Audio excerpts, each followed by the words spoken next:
আসসালামু আলাইকুম এভরিওয়ান। আমার রান্নাঘরে আপনাদের সবাইকে ওয়েলকাম জানাই। তো আজকের রেসিপি হলো ফুলকপি আলু ভাজি। তো এই ভাজিটা রুটির সঙ্গেও খেতে ভালো লাগে এবং গরম গরম ভাতের সঙ্গেও খেতে পারেন। তো তার জন্য আমি এখানে একটা ফুলকপি নিয়েছি। তো ফুলকপিটাকে আমি ছোট ছোট করে কেটে নিয়েছি। তো আমি এরকম সাইজের কেটেছি, খুব মোটা করিনি।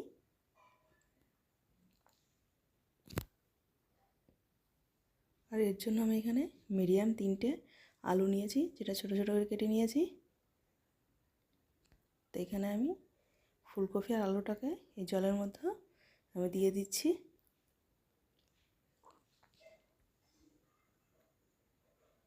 এগুলোকে আমি এখন ভালো মতো একটু ফুটিয়ে নেব। তার জন্য আমি এখানে গ্যাসের মধ্যে একটা চাপি দিয়েছি, চাপিয়ে এখন আমি এটাকে ভালো মতো ফুটিয়ে নেব। তো এখানে সবগুলো ফুটে এসছে। তো এটা আমি একটা পাত্রে ঢেলে জলটা ঝরতে যাওয়ার জন্য রেখে দেব।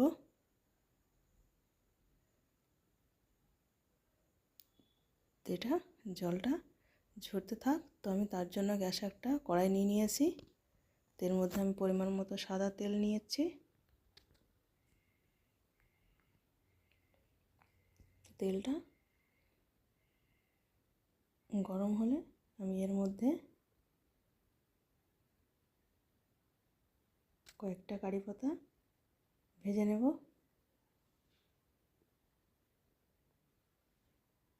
তো কারি পাতাটা ভাজা হয়ে গেছে। এখন এর মধ্যে আমি 5 ফোড়ন দিয়ে দিচ্ছি আর কয়েকটা চেরা কাঁচা লঙ্কা দিয়ে আমি ভালো মতো ভেজে নেব।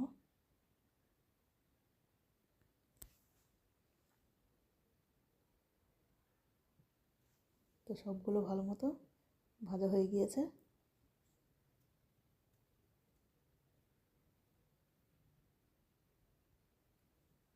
তারপর এর মধ্যে আমি পেঁয়াজ কুচিগুলো দিয়ে ভালো মতো ভেজে নেব।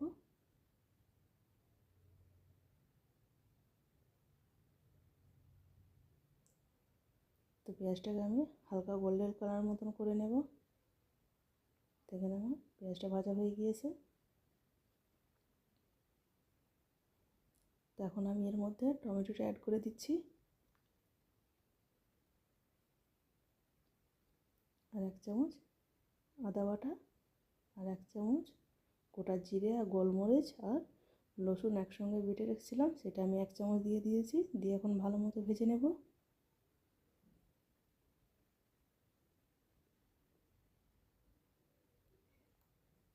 তো এটা আমার ভালো মতো ভাজা হয়ে গিয়েছে।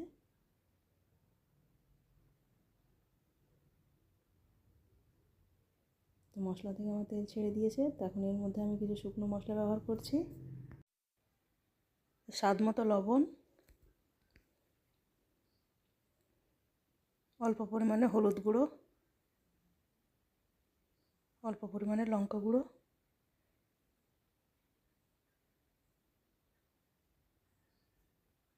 আর এখানে অল্প ধনে গুঁড়ো দিয়ে আমি মশলাটাকে ভালো মতো ভেজে নেব।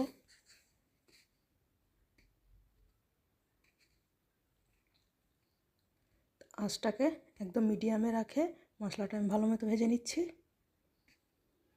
তো এখানে আমার মশলাটা ভালো মতো ভাজা হয়ে গেছে। তো মশলা থেকে পুরো তেল ছেড়ে দিয়েছে।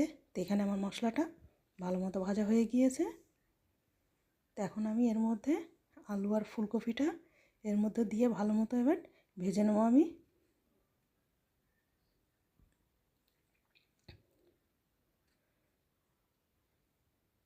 তো আমি সবগুলো একসঙ্গে ভালো মতো ভেজে নিচ্ছি।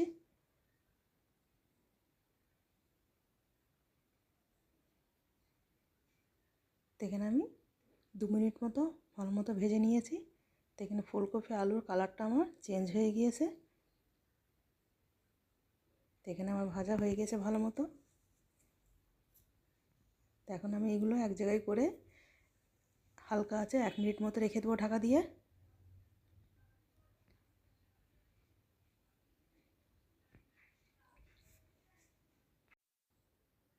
তো ঢাকনাটা খুলে আমি আবারও একবার ভালো মতো নেড়ে নেবো নিচে থেকে।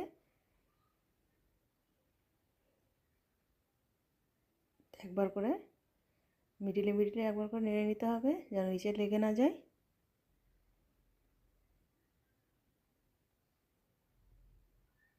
এখানে আলুটা আমার একটু শক্ত আছে, তো আমি আবারও কিছুক্ষণ ভালো মতো ভেজে নেব।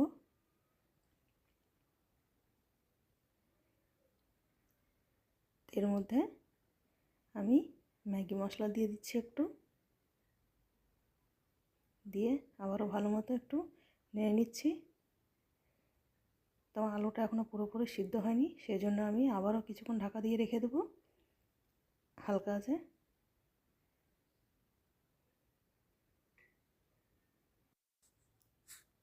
এখানে ফুলকপি আর আলুটাও ভালো মতো সেদ্ধ হয়ে গিয়েছে। তো এখন আমি আবারও কিছুক্ষণ ভালো মতো নেড়ে নিয়ে আমি নামানোর আগে ধনেপাতা কুচিটা দিয়ে একটু ভেজে নেব।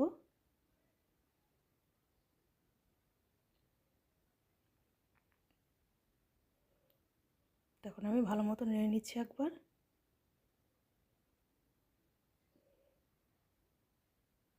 তো আমি এখন গ্যাসের ফ্লেমটাকে বন্ধ করে দিয়ে আবারও ঢাকা দিয়ে রেখে দেবো কিছুক্ষণের জন্য।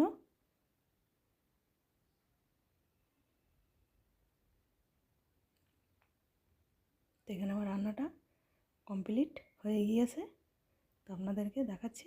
তো এখানে কমপ্লিট। তো আমি একটা প্লেটে উঠিয়ে নিচ্ছি। তো আমার রান্না যদি আপনাদের ভালো লেগে থাকে তো লাইক, কমেন্ট, শেয়ার এবং সাবস্ক্রাইব করে দিবেন, যেন আপনাদের জন্য নতুন নতুন রান্নার রেসিপি নিয়ে আসতে পারি।